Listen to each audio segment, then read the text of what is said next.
Okay, so hello and welcome back. We have been covering a couple of topics around business conversations and business coaching.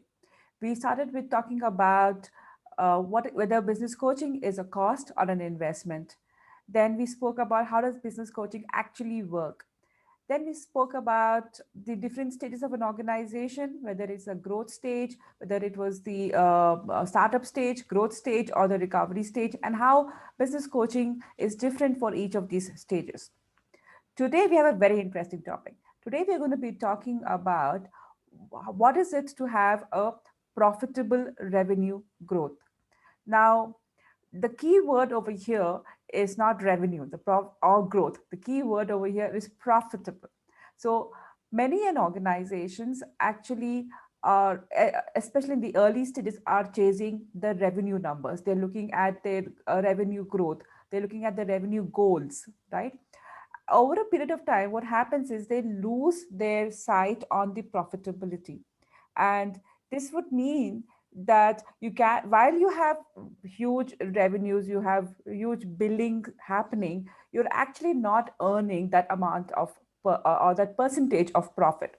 So this is what we mean by how about a profitable revenue growth, and how can we as business owners ensure that we do not fall in this trap of only chasing the revenue, but look at a growth which includes profitable and revenue growth. So, CK, would you want to share some of your insights some of the cases that you've been working about with the similar situations? Sure. I think Neetu, you already covered the fact that I think, in the early stage, obviously the focus is on market penetration, the focus is on getting your product or service out, focus is on gaining clients, So obviously a lot of cost goes into it in terms of marketing cost, in terms of sales team cost, in terms of branding, in terms of lead generation, and all the things which are required, obviously, to penetrate the market. So in the first 1 or 2 years, obviously the focus is less on the profit and more focused on the revenue. Correct. But as we get into the next phase, which is the companies which have been around for a while, which are in a growth phase, not talking about 15, 20, 30% or 40% growth in revenue, right? Here again, unfortunately, what happens is the old habit of just focusing on getting orders, getting billing, getting collections, right? So these are three things which everybody keeps focusing on: how much orders have come, how much of billing has happened, and how much of dispatch has happened, how much of collection is happening. Mm-hmm. Now, in the process, what happens is that quite often when I'm working with entrepreneurs, I keep asking them in terms of, so how much money did you make last month? We have no idea. How much did you make last quarter? We don't know. How much you made last year? It's there in the balance sheet. And I said, look, balance sheet is historical data, right? It's a good indicator figure to have. Your accountant will give you those figures. But if you're running a business and on a monthly basis, you don't know how much money you made at the end, right? How are Mm. you going to run your business well, right? How are you going to run your business tightly?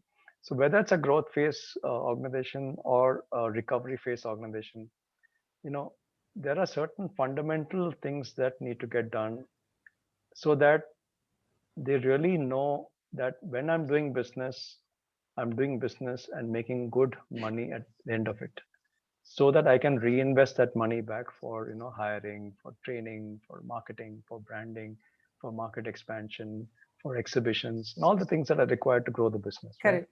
If you don't make enough money, then how do you invest the money, right? So we get caught in that vicious cycle of I don't have money, so I can't invest, so I don't get growth, right? And I don't get growth, so I don't invest. I keep looking at cutting costs. So Got we it. had a very simple way of doing this. I told the clients, look, you are now working in these four regions of, say, South, since we handle many of the clients sitting in Bangalore. The tendency is to cover the southern region more than maybe the northern region or the western region or other regions, because there's a lot of cost attached to that. Mm. So I said, look, you are in four states of South India, right? Tell me, do you know how much profits you make in state number one, state number two, state number three, state number four? They said, no, we never got down to that level of detail. Mm-hmm. So I said, why not? Right? What's stopping you from getting to that level of detail? Geography-wise profitability. Look at your revenue in this region. Look at your operating costs. Allocate your other costs, which is your production costs, manufacturing costs, all the back-end costs, based on the revenue that you're getting. So that you know that In state one, I'm making 30% margin. In state two, I'm making 10% margin. In state three and four, I'm actually losing money. Hmm. And that's actually what happened. When they actually did that geography-wise profitability, it was quite an eye-opener for them. That Correct. they've been in two states for the last 3 or 4 years, and they never realized that they're actually losing money. So I said, why are you doing business in a state where you're losing money? Hmm.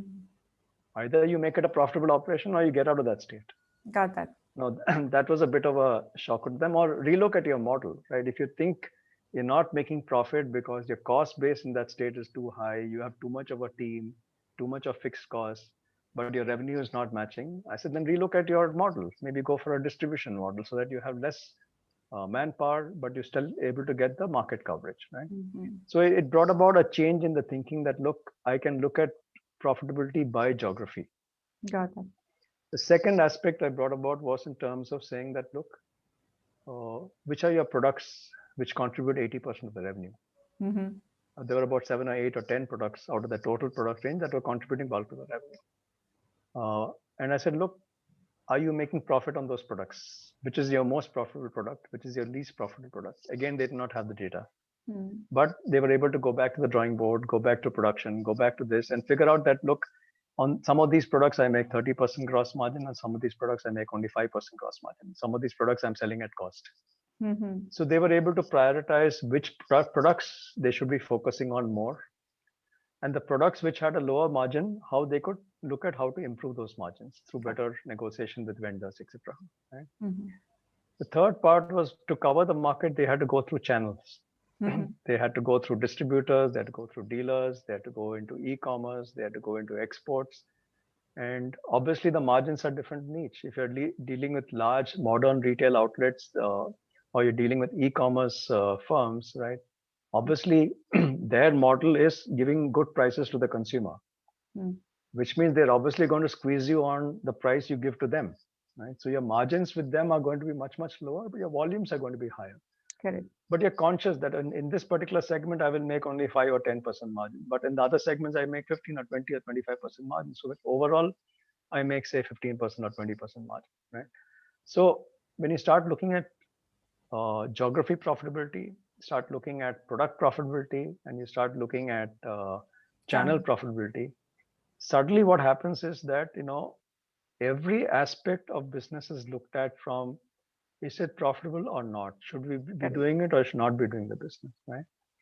And sometimes what happens is where they find that the profitability is low, it means going back to the drawing board and saying, look, maybe our cost of providing the service is very high, or cost of procuring these items is very high.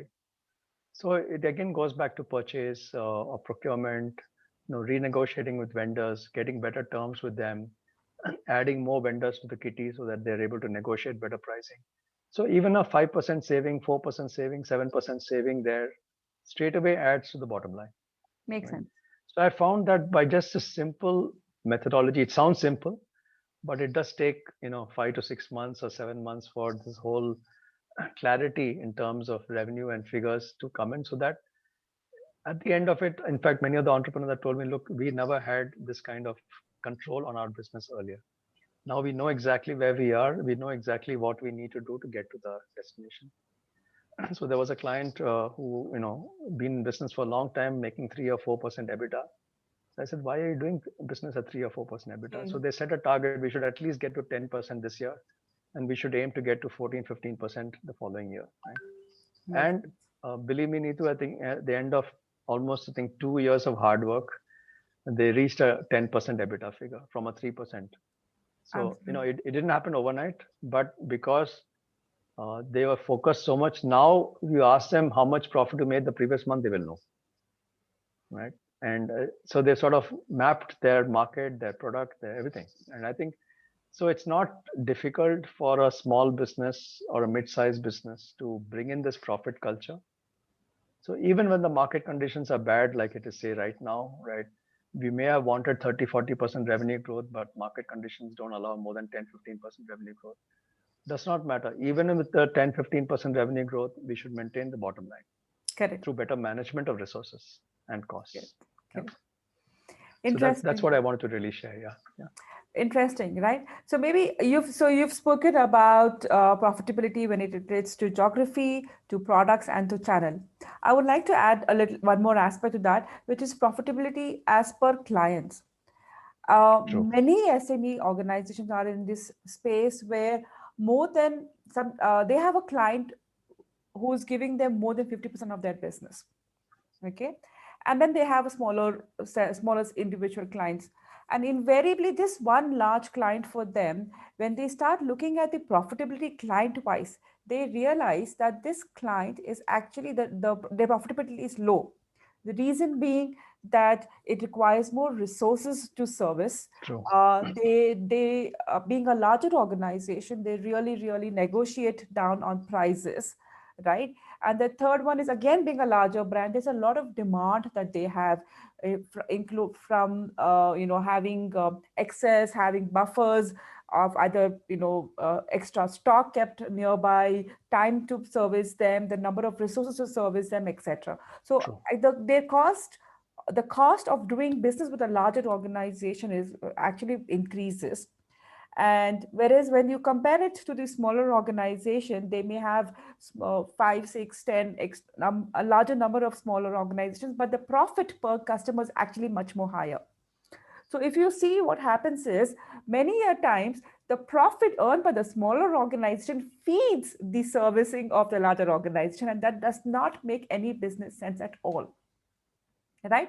So it requires, once we start looking into the per customer profitability, there is again, it's another eye opener, and you realize, hey, why am I doing business with this large organization, True, right? true, Is it because of the brand? If there is a brand value, the brand value should be converting into more revenues from other accounts, from other true. businesses. If that is not happening, you have to really ask yourself why you're doing that business. And remember, the moment we're working about a large organization, it means year on year, we are looking at reducing their own costs. That means they're going to squeeze you more on money year on year. So that means you, even though your revenues may increase over there, your profitability will actually be reducing on a year on year basis, right? So that's another aspect which I feel many organizations fail to see about the profitability per customer, right? Absolutely, absolutely. So in fact, while I did cover the fact that there's a geography profitability, there's a product profitability, there's a channel profitability. I think there are a lot of organizations, like you mentioned, Neetu, that they get mostly 40-50% of their business from one or two clients. Hmm. And I always warn these entrepreneurs, look, that's an extremely dangerous strategy that you're following, right? Absolutely. If that client decides that next year we want a 5% reduction in our costs and they add more vendors, right, the margins are going to get further squeezed. And I'm You sure get to a everybody will point. relate to that. It Yeah, happens. yeah, Everybody will it say it happens, right? happens. You not only get squeezed on your price, you get squeezed on your commercial terms, payment after 60 days, payment after 90 days, 10% Correct. retained and paid after 6 months.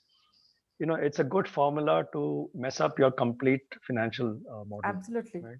In that desperation to get those few crores of business in a year, right, you incur so much of cost. And in fact, I have clients who do a lot of this B2B business with large corporates and large hospitality sector clients.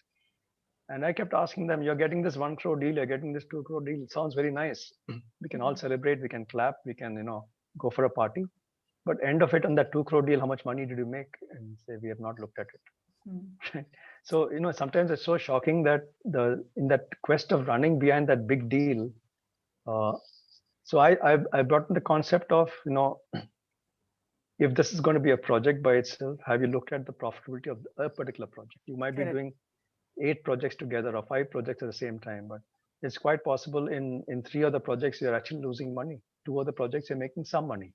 Correct. So now they've brought in that whole thing about that before they finally negotiate and arrive at a price, they know that at this rock bottom price, which I'm going to give this client, I will still make a 10% margin or 12% after covering all my costs, Correct. my sales cost, my distribution cost, my channel cost if I'm involving a channel partner or a consultant or a partner.